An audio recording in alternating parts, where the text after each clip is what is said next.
Et si un ancien président des États-Unis décidait de briser un tabou vieux de plusieurs décennies, Washington sous tension. Déclaration inattendue, réaction immédiate, Donald Trump évoque publiquement les dossiers liés aux phénomènes aériens non identifiés. Alors, simple provocation politique, stratégie de communication ou véritable sujet de sécurité nationale?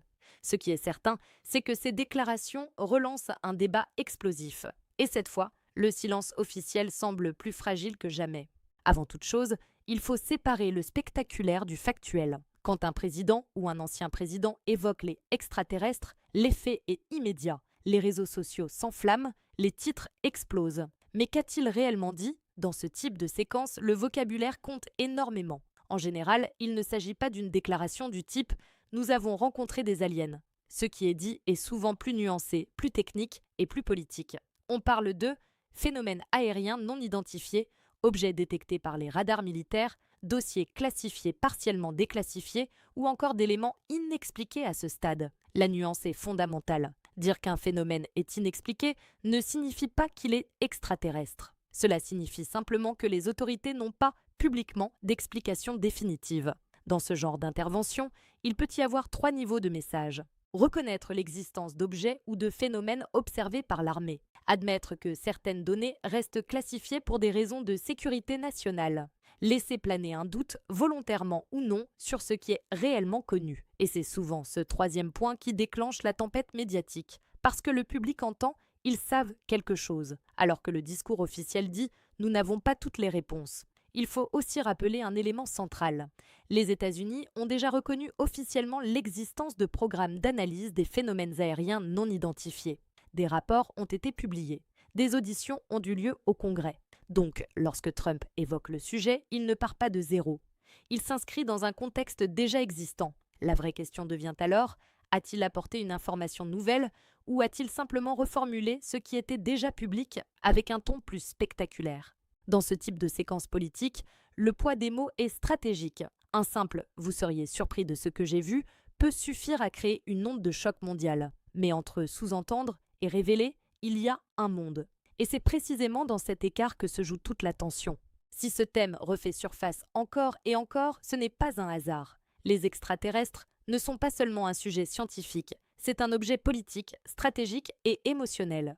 D'abord, il y a le facteur psychologique. Depuis des décennies, la question de la vie ailleurs fascine. Elle mélange peur, curiosité et mystère. Chaque génération a eu son moment. Roswell, la guerre froide, les vidéos militaires diffusées au XXIe siècle, le sujet ne meurt jamais vraiment.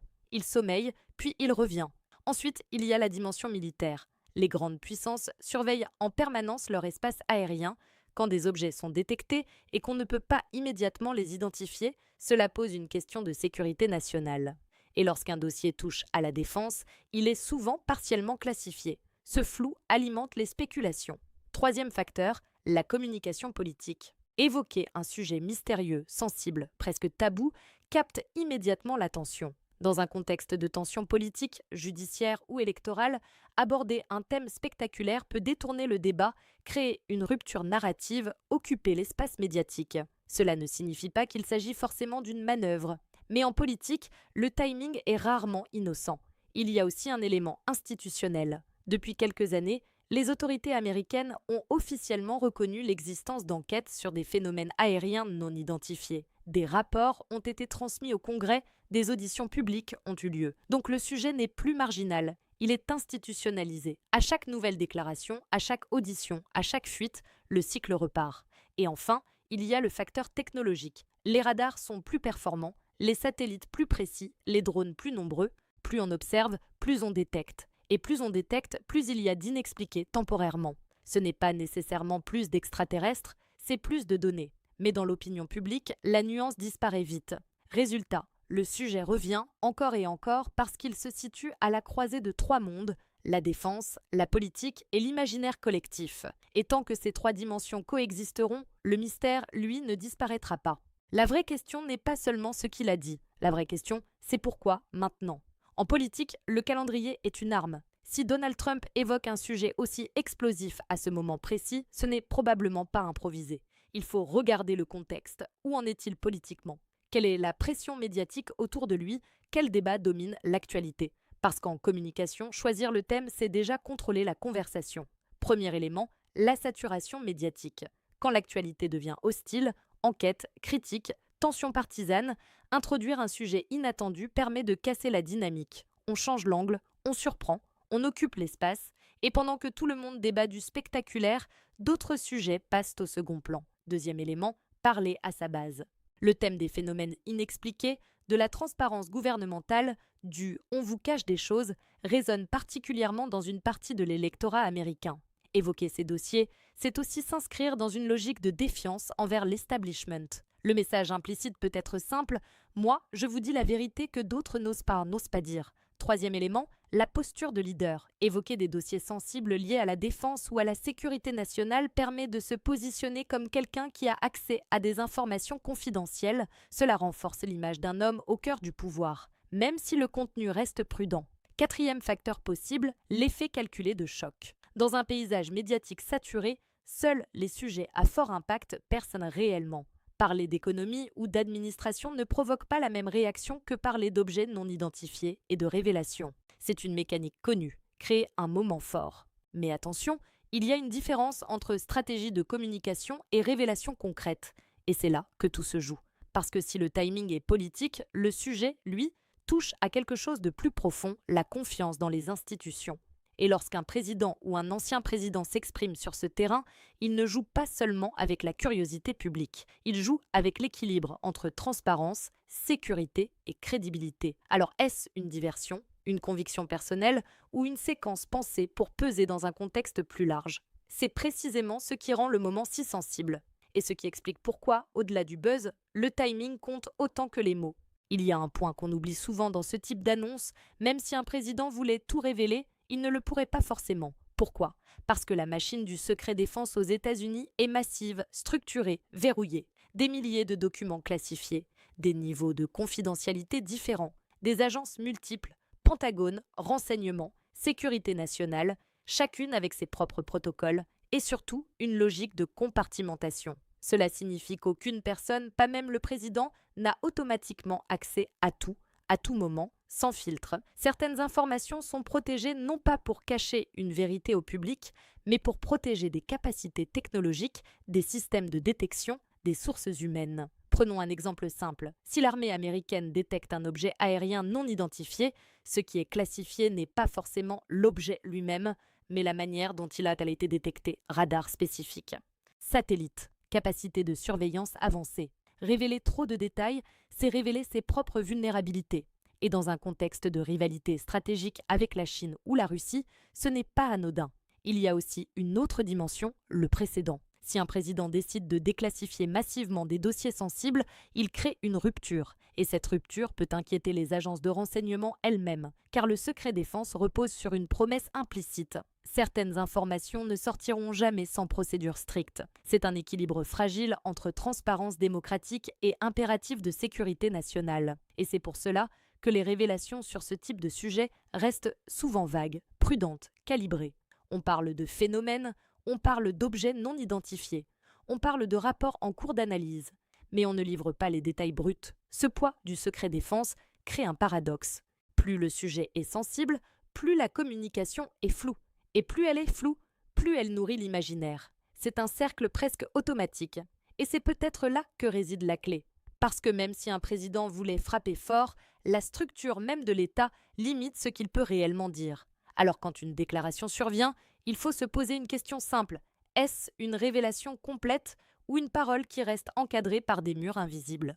Dans ce dossier, les murs sont épais et ils le resteront probablement. C'est peut-être là que tout se joue.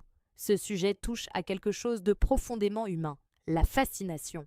Depuis des décennies, l'idée d'une vie ailleurs nourrit l'imaginaire collectif. Films, séries, livres, enquêtes, le thème traverse les générations. Il provoque curiosité, excitation, parfois même espoir. Alors quand un ancien président ou un président évoque publiquement ces dossiers, l'effet est immédiat. Mais face à cette fascination, il y a une autre force, la prudence institutionnelle, la prudence scientifique, la prudence politique, parce que dans les faits, parler de phénomènes non identifiés ne signifie pas parler d'extraterrestres. Un objet non identifié, par définition, est simplement non identifié. Cela peut être une technologie étrangère, un phénomène atmosphérique, une erreur de capteur, ou plus rarement, quelque chose qui reste inexpliqué. La différence est fondamentale. Et pourtant, dans l'espace médiatique, la nuance se perd souvent. Le public entend mystère. Les réseaux sociaux entendent révélation. Les titres deviennent plus spectaculaires que les déclarations elles-mêmes. C'est là que le danger apparaît. La fascination pousse à combler les zones grises. La prudence rappelle que l'absence d'explication n'est pas une preuve d'origine extraterrestre. Dans un contexte politique déjà polarisé, ce type de sujet peut aussi devenir un terrain glissant. Il peut renforcer la défiance envers les institutions, il peut alimenter des théories, il peut brouiller la frontière entre investigation sérieuse et spéculation, et pourtant, il serait tout aussi imprudent de balayer le sujet d'un revers de main. Car derrière l'imaginaire, il y a une réalité stratégique. Les phénomènes aériens non identifiés posent des questions de sécurité. Ils interrogent les capacités de détection, ils révèlent parfois des angles morts technologiques. Autrement dit, ce dossier existe, mais il doit être traité avec méthode. C'est cet équilibre délicat qui domine aujourd'hui. Reconnaître qu'il y a des zones d'ombre, sans transformer chaque zone d'ombre en certitude spectaculaire. Entre fascination et prudence, la ligne est fine. Et lorsqu'un responsable politique s'exprime sur ce terrain, il marche précisément sur cette ligne. C'est ce qui rend ces déclarations à la fois puissantes et extrêmement sensibles. C'est peut-être le point le plus sous-estimé de toute cette séquence. Quand un responsable politique évoque des révélations, des phénomènes inexpliqués ou des dossiers sensibles, le risque immédiat, c'est la confusion. Confusion entre information officielle et interprétation. Confusion entre enquête en cours et conclusion définitive. Confusion entre phénomènes non identifiés et origine extraterrestre. Or, dans l'espace médiatique actuel, la vitesse dépasse souvent la vérification. Une phrase devient un titre devient une certitude devient une rumeur virale. Et en quelques heures, le récit peut échapper complètement à son point de départ. C'est d'autant plus délicat que le sujet touche à la sécurité nationale. Si l'armée reconnaît qu'elle ne peut pas identifier certains objets, cela soulève une question stratégique. Est-ce une vulnérabilité ? Mais si l'opinion publique transforme cette reconnaissance en preuve cachée, alors le débat quitte le terrain factuel pour entrer dans l'émotionnel. Et c'est là que la confusion devient dangereuse. Elle peut alimenter la défiance envers les institutions, elle peut nourrir des théories infondées, elle peut brouiller la distinction entre enquête rigoureuse et spéculation. Dans un climat politique déjà polarisé, chaque déclaration peut être instrumentalisée. Certains y verront une preuve de transparence, d'autres y verront une manipulation, d'autres encore y verront une confirmation de croyances déjà établies. Mais la réalité, elle, est souvent plus simple et plus frustrante. Il existe des phénomènes que les systèmes actuels ne parviennent pas immédiatement à expliquer. Cela ne signifie pas qu'ils soient extraordinaires. Cela signifie simplement que l'analyse prend du temps. Le risque de confusion, c'est donc le décalage entre la complexité réelle du dossier et la simplification brutale du débat public. Et quand ce décalage s'installe, il devient difficile de revenir à une discussion posée. C'est pour cela que chaque mot compte, chaque nuance compte, chaque silence aussi. Parce que dans ce type de dossier, le vide informationnel est souvent comblé par l'imagination.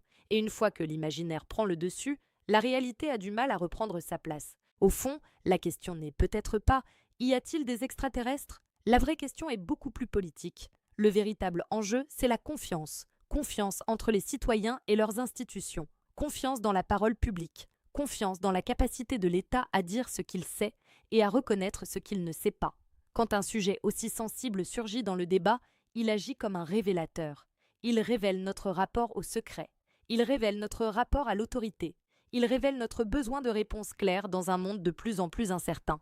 Car ce dossier ne parle pas seulement de phénomènes aériens, il parle de transparence démocratique. Jusqu'où un gouvernement doit-il informer le public ? À quel moment la sécurité nationale justifie-t-elle le silence ? Qui décide de ce qui peut être rendu public ? Ce sont ces questions-là qui structurent le débat. Et dans un contexte géopolitique tendu, où les rivalités technologiques et militaires s'intensifient, reconnaître publiquement des zones d'inconnu peut aussi être un signal stratégique. Cela peut montrer de l'honnêteté. Mais cela peut aussi révéler des vulnérabilités. Le véritable enjeu, c'est donc l'équilibre. Équilibre entre transparence et sécurité. Équilibre entre information et spéculation. Équilibre entre communication politique et réalité technique. Et au-delà même du sujet extraterrestre, ce qui se joue, c'est la manière dont les sociétés modernes gèrent l'incertitude. Parce que l'incertitude aujourd'hui est partout. Technologique, géopolitique, économique. Quand un responsable politique évoque un dossier mystérieux, il ne parle pas seulement d'objets dans le ciel. Il parle aussi de notre capacité collective à accepter qu'il existe encore des zones grises. Le véritable enjeu, finalement, n'est pas de savoir si une révélation a eu lieu. C'est de savoir comment nous réagissons face à l'inconnu, avec méthode ou avec emballement. C'est cette réponse qui, au fond, déterminera la portée réelle de cette séquence, et peut-être bien plus que la déclaration elle-même. Alors, Washington est-il réellement sous choc? Il y a surtout un regain d'attention. Trump révèle-t-il tout? Non. Il évoque un sujet qui fascine et intrigue. Mais entre reconnaissance de phénomènes inexpliqués et confirmation d'une présence extraterrestre, il y a un écart immense. La prudence reste de mise. Ce qui est certain, en revanche, c'est que le thème continuera de captiver, parce qu'il touche à l'inconnu. Et l'inconnu, par définition, laisse place aux interprétations. La vraie question n'est peut-être pas « y a-t-il des extraterrestres ?», mais plutôt « pourquoi ce sujet revient-il toujours dans les moments de forte tension politique ?» Et c'est peut-être là que se trouve la clé.